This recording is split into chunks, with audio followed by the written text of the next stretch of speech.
Good morning from Cambodia sa aking 11,000 followers and sa mga bago lang sa aking page. Ako po si Lani, an overseas Filipino worker na nakabase po dito sa Cambodia. And yes, today is Sunday. Ang OFW's Go Digital ay live po tonight, 8 p.m. Philippine time, 7 p.m. Cambodia time. It is a live talk series namin mga OFWs about our journey as digital entrepreneurs.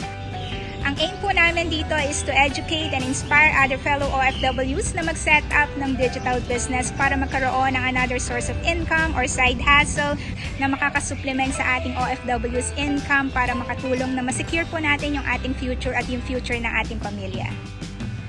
At ang topic po namin for tonight's episode is about the skills na dapat i-acquire ng overseas workers who want to explore into digital business para mag-succeed sa competitive digital landscape. Yun lamang po. See you tonight!